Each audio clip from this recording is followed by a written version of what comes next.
If you sons of bitches haven't heard about Anchor by now, let me clue you in. It is the absolute easiest way to record a podcast, and you can do it right from the palm of your hand.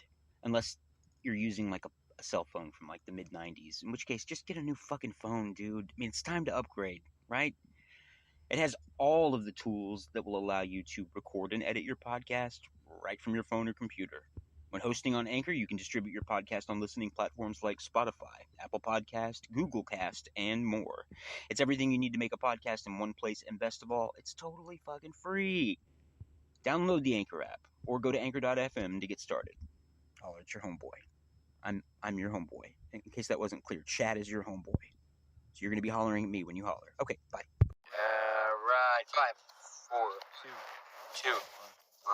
I've heard from people in the Pentagon that the Sumerian gods are returning, and that's what they're referring to, that whole area that Peter Wow. Can you repeat that again, just in case anybody missed it? In the Pentagon, in the military circles, in the know about the cover-up here, they kind of, in whisper tones, talk about the return of the Sumerian god.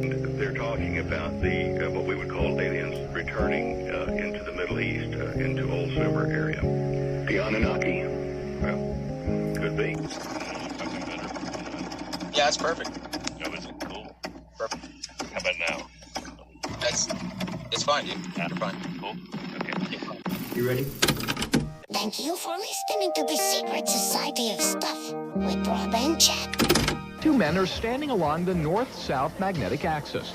The ground is level. We've checked to make sure there was no slope. The man on the left appears to be taller, but when they trade places, it's the other way around. No matter how many times the experiment is repeated, the person who moves to the left, to the southern part of the magnetic axis, appears to grow, while the person who moves to the right, the north, seems to shrink. The phenomenon may be the result of an invisible field of energy that actually causes light to curve. So one theory is the increase of mass, decrease of mass. You literally, molecularly change in structure. No. The vortex covers roughly 3/4 of an acre. In one part of the circle sits the House of Mystery, an old mining office that slid down the hill around the turn of the century. The opposite corner of the building looks like it's just 3 or 4 feet higher than the near corner. In reality, it's 10 feet higher, another illusion caused by the vortex. Inside this house, brooms stand upright, and balls seem to roll uphill. The effects produced by the vortex are so confounding, a Scottish physicist named John Lister devoted 40 years of his life trying to unravel its secrets. Lister conducted more than 14,000 experiments here at the vortex. He even corresponded with Einstein. But what he uncovered, no one will ever know. He burned all his papers before he died, saying, "The world isn't yet ready for what goes on here." You are listening to the Secret Society of Stuff with Rob and Chad. Get your shit together, Chad. For listening to the Secret Society with Robert and Chad. Here's what happened. It was a think tank Saturday night UFO hangout, and I was just listening. Some fucking people went live. Dude followed me, and I followed him back. He had sent a reply on my little Twitter post looking for guests. I didn't respond for a day or two. I think dude just messaged me Twitter and said he thinks he's going to start his own show. I don't know if I'm reading. Hold on. Goddamn, guys, slow down. I cannot wait to pick this kid's brain. How old do you think he is? He's 25? He's young, I'm guessing. Come on, Jacob. He's too busy talking to me about starting his own fucking podcast over here. Right now? He's thinking about it right now? He said, I think I will start my own podcast and shape my content around the broad questions that shape and scope the demands of your voice and platform. The longer voice form will benefit communications. Oh, Jesus. Damn. Sounds like he's got a lot of really high ideals and ideas. Seems like he hasn't unpacked them for many people, or many people haven't had the patience to listen to them yet. Yeah. But that's what I'm about, man. I'll sit there and patiently unpack it, that they at least have a reference point to what people want to talk about. We need to swim sideways pretty quick, though, and sway him into the UFO topic. So. I know. I'm trying, bro. I'm trying. You're a math guy. Give us this fucking propulsion equation. Tell me what happened the other night. With my son, Jacob? Yeah, we come out here on the back deck, and I noticed some shit. And it hit me last night when I was laying in bed that it seems like every time my UFO sighting stuff goes dry, seems to be when I go into that funk now. And then, like, I'm out here in the middle of a fucking meltdown, and kind of close my eyes and fucking pray. Even if they did fix this, and I was just making all this shit up in my head, I would still be okay with it because at least it's providing me with a sense of wonder. That's more than a lot of people can say about their lives. Dude, the bad thing is, I think it's starting to affect the marriage. What do you mean? I don't know. It just seems like, go in, please. You already had goldfish. Oh, Does she think you're too much of a zealot? I don't know. Maybe. I don't know. I don't know what it is. I think it's just me. I mean, look, it's no different from fucking woodworking or fishing. You know what I mean? Yeah, I could go fish in the rivers right there. But if I do go down there, it won't be to fish. Yeah. No, I know. Tell me about what happened. We were just chilling out here on the back porch. And he's like, so you ever woke up in the middle of the night and couldn't move? And you seen something, like a shadow standing there or light? I was like, yeah, you're talking about sleep paralysis? He's like, yeah. When's the last time you had it? I was like, I don't know. I think it's been a while. So what did you tell your kid? He told me, that he had woke up a couple of nights ago and saw. Hey guys. Hey! You're still going to experience feedback through my apparatus. I have not solved the issues that were at the root of the problem with that. Drew, what did you say? Did you call it a what? An apparatus. Oh, you're my favorite person right now. All right, well, I don't hear any problems. So, Jacob. Yeah. How would you make a Tic Tac fly? Tic Tac fly, man. I have thought about this for a while. So I'm thinking it comes down to the materials used. I'm thinking it comes down to the metamaterials used. Oh my goodness, this is the best time in history to be alive. Okay, so it definitely is, dude, people need to be optimized. I'm tapping. We're all vibing on the Akasha, and but people. Wait, hold up. Are you talking about the Akashic record? Yes. It's the principle of karma, the formative principle of energy in motion. So what is the whole determinism versus free will debate about? Nobody can even lay the groundwork for me. Oh, you are. Hey, can y'all hear me? Yeah. Yeah, now we can. Back. We got to stop for just a second. God damn it. First of all, you said something about a disclosure algorithm. Do you have the formula for that? Can you lay that out for us, or is it just something that you sense is there? Oh no, I have that. Yeah, I have that formula. I have a whole playbook. I'm basically the terminal object in the cosmos of cooperative strategies. Lay that out. So are you guys familiar with the field of mathematics called combinatorics? It is the art of counting, essentially. What does it mean to count? Well, it does a beautiful. Explain how that plays into the disclosure algorithm. And also tell us what a fucking algorithm is. This conversation is the closest thing I can show you or to exemplify the algorithm of disclosure. The fundamental ingredients or preconditions, the context in which it's defined, is a contradiction or a dialectic or a polarity in our consciousness here. On one end of this polarity, we understand that it is evidently necessary for history to converge. At the same time, on the other end of this dialectic, the individual experience is incredibly dependent upon its environment right now. The idea is that there's a lot of things that people call structure, but there's very little consensus on what is structure. And lost in that dissonance that rises in the absence of consensus, which I associate with harmonic action, it doesn't matter what I say. My sentiment is radiating such that the necessary rhizome is structuring itself through our shared connection to the cultural matrix. We have an incomplete understanding of harmony. So we don't have any straight pathway to harmony. Mainly what we use, at least in society, is religion, spirituality. Mm-hmm. And those are bridges. They're not really full understandings of what we're trying to get at. It's almost as if they're being placed there by an outside force for us to utilize to keep ourselves alive. But harmony is absolutely the form and function that we need to attain to move on to something bigger and better. Otherwise, we're just going to continue killing the planet, and we're all going to die. Right. Group theory is central to all of my endeavors in mathematics. It is the theory of symmetry, right? Group theory is incomplete currently.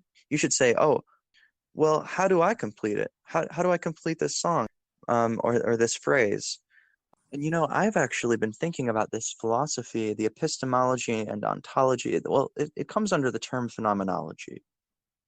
For the individual, but the term phenomenology means something totally different for the individual and for the culture.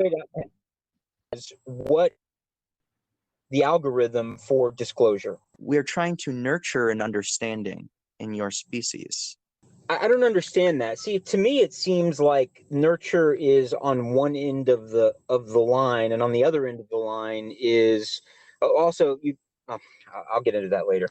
But on the other end of the line is a total what's the word? Shielding off of any other human being but the self, right? So you have a cosmic narcissism where you look at every other person as if they're simply an extension of yourself, meaning however you get to that point, like we all go through reincarnation. So at some point, I'm going to be you and you're going to be me, and vice versa for every single human being on the planet. So it makes it pretty hard to steal from another person when you look at them as yourself. That's why I call it cosmic narcissism. And on the other end of the spectrum, you have actual narcissism, where you're literally believing that you're the only other person in existence, right? Nothing else matters except for your survival. And there's a ton of different conclusions that you can come to, or arguments that you can make why this is correct, right? Well, if I don't survive, then how are my kids going to survive? Or if I need to take care of myself first, otherwise nobody else is going to get taken care of. It's just narcissism, right? Right. It is. Right. I don't think that everyone sits on one end of the spectrum or another. I think everyone sits on some point on that line, right? Now, I think that society is made up of several. Not society. I think that's pretty much the base line, right? That's the bottom line when it comes to society. But I think that there's once you find out where you're supposed to sit in that line to make the graph move upwards, then you can make you can start building a three-dimensional structure at that point, right? Yeah. But I just don't see us moving beyond that point unless we can get to a left-leaning end of that line, to where we're all starting to look at each other more, where it's easier for us to be kind to one another, where it's easier to be for us to be charitable to one another, and to where we're not infighting as much. Obviously, that's a big problem. The only way to do that is to, well, I don't know. That's why we're having these. I have the solution. This is what has really catalyzed my crystallization in the last month or so as an individual. This is what has truly individuated my lines of thought and myself as theory. I am theory, I'm a theorist, but am I at all? I don't know. As a theorist, I must commit to agnosticism. I am agnostic. So my relationship with the nature of belief is rich and active. Belief is a small sound that I can make with my mouth. And when I say belief, it evokes, it ripples out through the causal firmament. From the block universe perspective that Einstein was promoting and championing, the idea that, or his vision, the scope of the vision is that if a bubble of light can expand, or if light is emitted, a flash of light is emitted anywhere in a universe, then the dialectic of measurement is exceeded by passing to a higher dimensional understanding of. Oh, I see what you're saying. So you're saying that by being agnostic in your beliefs, you can actually come to a point where your beliefs almost parallel those of the Godhead. Precisely. They fall in parallel. And That's right. then because then you start immediately, as soon as that understanding hits you, the question arises, what do I believe the Godhead is? Exactly, which allows you to move up in a dimensional analysis of your surroundings. Yeah. You That's become the fascinating, analysis. dude. That's fucking fascinating. That's really fascinating. Huh. What Wow. separates us from what we say? You know how people are like saying all of the identity crisis and the identity politics going on in the crypto space, like people vying for control over representation, how we are represented in our interstitial structures, the exchange media. So there's a demand arising in the market of memes for the language to make sense of the dissonance that is emerging naturally and necessarily from the conditions of culture at this moment in history. Well, it seems like we need to. Are you saying that? I'm sure I know the answer to this question already if I sat down and thought about it long enough, but we don't have that kind of time. So I'm just going to ask you: what was I just talking about? I don't have the same kind of memory you do, Jacob. I'm so sorry. What was your last statement? No, don't apologize to me. You're so perfect. I can't even express in words the depth of my gratitude to you individually. Secret Society of Stuff host connected. Yeah. And having me at this moment in time. I am indebted to you beyond measure. We're so glad to have you, Jacob. So I guess what my question is, do you think that society needs to be unified before everything else can begin to become unified, or does the physics need to become unified in order for society to become unified, or are those two things totally unrelated?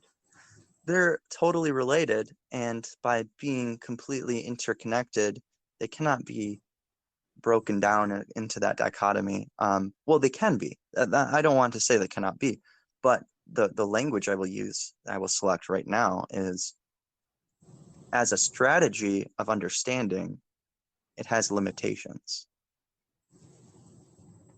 Okay, what are those limitations? I can't capitulate on it. The limitations of I'll just talk about the limitations of strategies, if that's okay. That's fine. So the limitation of a strategy is experienced. Strategization is the awareness of strategic limitation and constraint. Being a good strategist is being in touch with the material constraints that shape the playing field. And so to talk about the differences in people's readiness to experience disclosure that they are God, it's not disclosure of aliens, it's disclosure of Advaita Vedanta philosophy, which is non-dualism, the end of the Vedas, or the completion of the Vedas, the Vedic texts. Holy fuck. Advaita as a word means non-dual. It is not, we're not destroying dualism, but we are recognizing that dualism is a strategy within a non-dual game. That's right. Which is the point that I was trying to make earlier, that we're focusing on so many dualistic problems right now that we don't realize that there's a system of them. And once we complete one and move on to the other, given that the completion of the others around us are at a they're so interconnected. It's hard for me to fucking speak about them what is it, the word? Cogently. Fuck. I can't speak about them like that because there's so many networks of them, and to bring one network into a higher dimensional understanding, which all that means is moving it from a dual a line perspective into a planar perspective, and by moving it into a planar perspective, you then know what it takes to build a three-dimensional object. You know, it seems like there are so many of these concepts that we're just on ground level at, you know, that once we start building on one, it'll be pretty difficult for the people around us to not see what's happening and start joining in on the game. That would be a total control of evolution, in my opinion. Not just a control of science or technology, but a control of our own evolution through non-scientific means. Unless that is a science, super which it scientific. Sounds, yeah, super scientific. Yeah, it means. I mean, that's interesting, man. That's really, really interesting. Yeah. There is and this is where we get back into cognitive dissonance, right? And our capacity to draw words. Language is a framework for the exchange of beliefs. And in the exchange of beliefs, it's essentially a free market. It's the only free market. The only market that can be free is the market of memes. We're the meme market. And so we have to learn meme marketing and understanding that that is actually a cultural heritage. Like, that is our cultural heritage. When we do archaeology and anthropology as modes of self-contemplation, what we are doing is reaching deep depths of understanding and escaping constraints of belief. Right. Until we are what we originally believed. But isn't it those beliefs that brought us to the point where we don't need them anymore? Yeah, isn't that funny? It really kind of is. It's so bizarre. And you're not talking about just you're talking about like a super sefer yetzirah, you know, like the ideas expressed in the Torah. You're correct. Where I almost exactly, mentioned it. That's it's combinatorics. That's bizarre, dude. Where did you arrive at these theories? Well, on the How did you internet. arrive at them? I'm a child of the internet, you know? I'm a new type. I mean, we're all new types, and we're trying to vie for our types. That's like the future of cyber tribalism is how we typify ourselves and how that shapes our spontaneous molecular organization. Because we're reinventing it's a higher harmonic of the same processes that abiogenetic processes, the chemical processes that gave rise to the emergence of consciousness. There's concepts of chemical evolution, alchemical evolution. This is just a phase in an alchemical reaction. And it's what do you think these preachers are, Jacob? Preachers? Preachers. I think a lot of preachers are scared. No, not preachers. The creatures that are creatures. visiting us. What do you think they are? If they're there, I mean, what are? We give Jacob a lot of shit for being capable of leading a cult one day. The reason for that is for moments like this. Sometimes when he's speaking, he will lower his voice and speak with long, drawn-out S's. And it'll kind of lull you into listening very carefully to what he has to say. It's fucking awesome. I think, if I would dare tread in the space of creatures, I would first take my shoes off. Creation as a word. And just say the word creation. Create. Like the pleasure of creation. right now, what am I creating when I say create?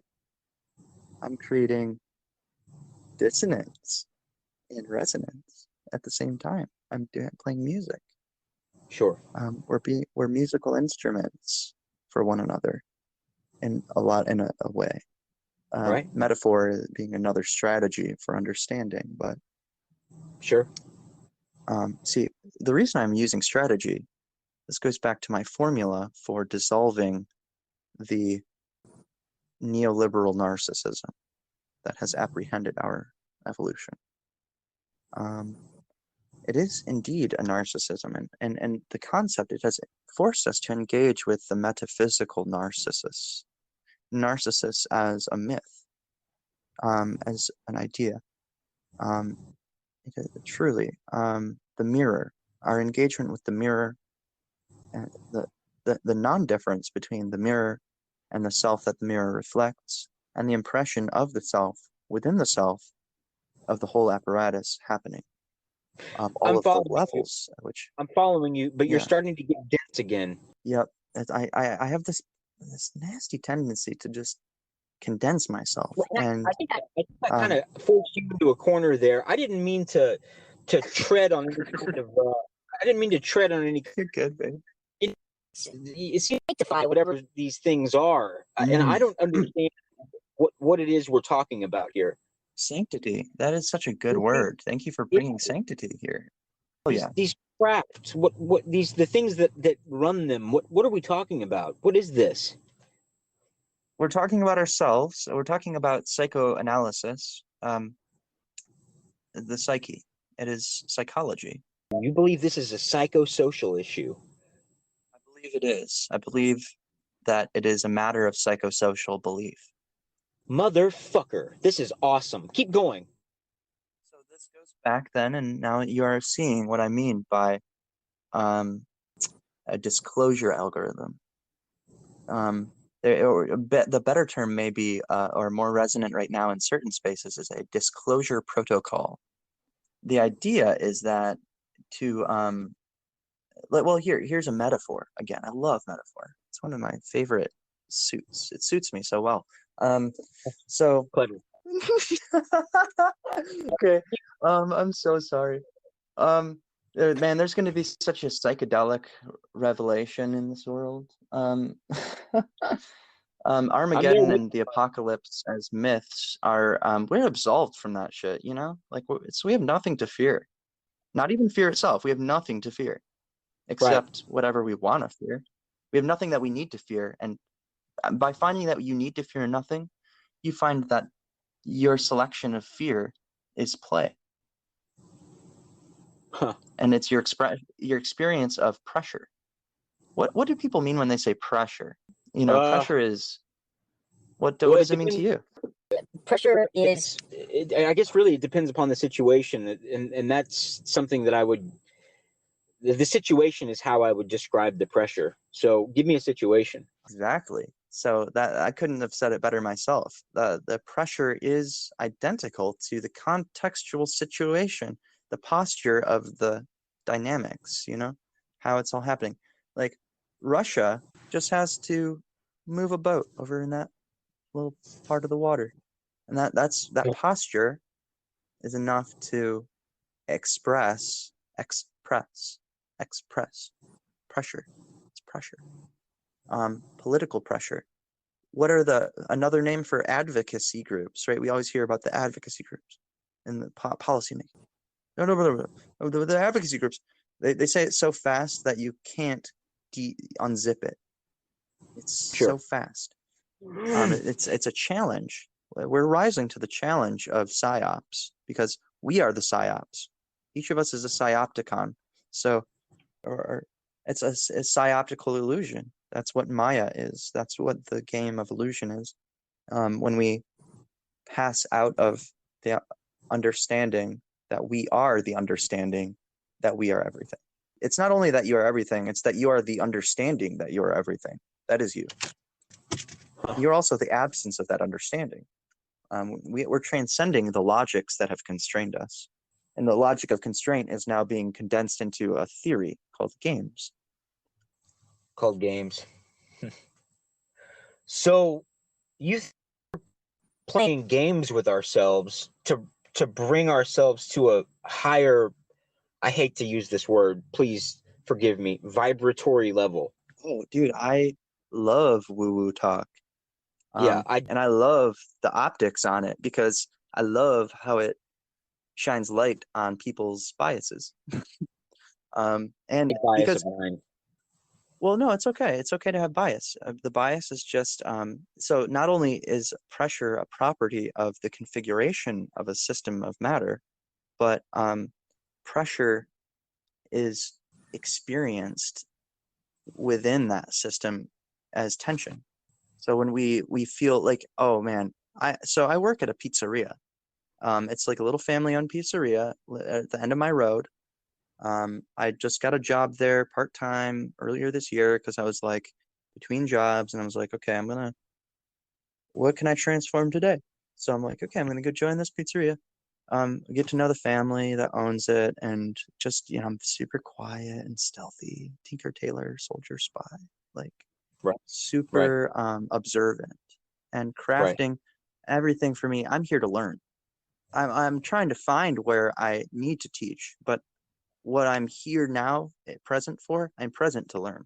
So that's the only reason I'm present. And because for me, the difference between learn and play there's no difference. Learning is playing. So that is why I am the terminal object in the cosmos of metagames, meta strategies. I've got to ask, if we got you like a group of followers, how long do you think it would take you to get them to kill themselves? Oh my goodness, what an egregious question. Wow. Well, I think the better question is, well, it's a function of the observer. It's a function of the group. You've got something going on. You've got something going on for you there, dude. I think we've got you a profession if you ever decide to pop out of mathematics. You know what I mean? You know the death markets? The suicide markets. I'm a cognitive arms dealer. What I do is I invest in cult technology, and at the same time I invest in anti-terrorism technology. That's how I profit. That's why I'm the terminal object in the meta category of metagames. That's right, dude. That's incredible. Hey everybody. Rob just sent me a link. Rob, what is this? It's just some owl with a human face screaming into a campfire and throwing lizard bones at women. I don't understand why he would send me this. It's so bizarre. Anyways, I would like to plug a few things, and we don't advertise on this show because, frankly, nobody would pay us to do so. So, I'm going to recommend a few things to anybody who happens to tune in now or in the future or in the past, if that's somehow possible. I'm sure it is. Not, or maybe, I don't know. Who knows? Who gives a shit? I can't do it.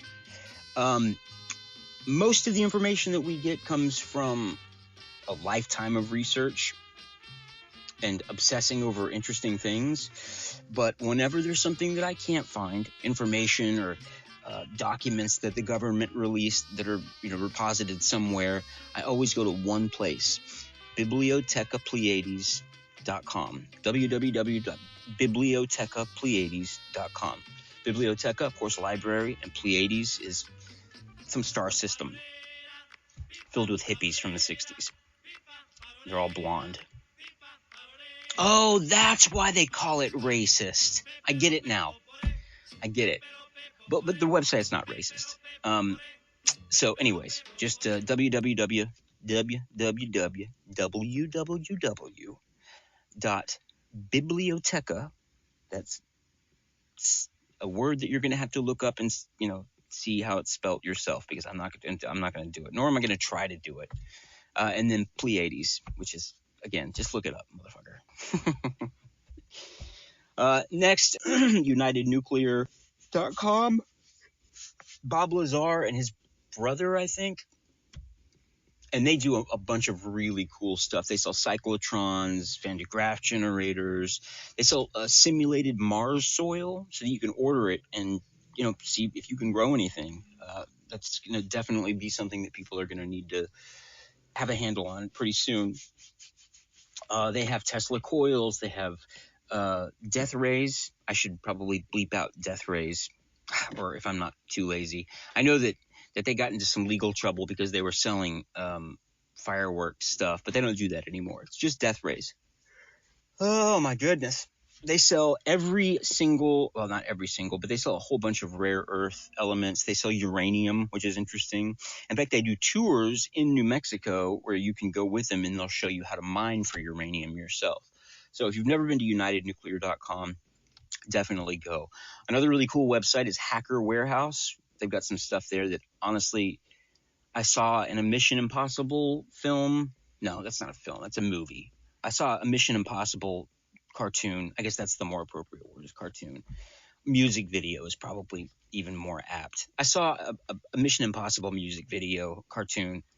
They had some of these devices in there, and I thought that they were bullshit, but apparently not. You can buy them, and it's relatively cheap. So go to Hacker Warehouse and check it out. And I think Rob was gonna say something about someone or something. Again, we're not getting paid for this shit. These are just the places that we go when we're bored or we want to just do something cool.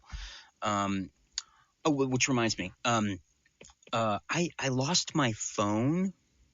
Right? Actually, I've lost several phones throughout the United States. I'd say one a month, 2 a month, maybe.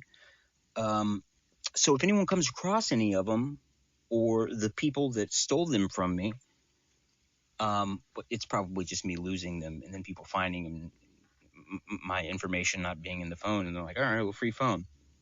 But I always leave a mark on the back. No, I don't.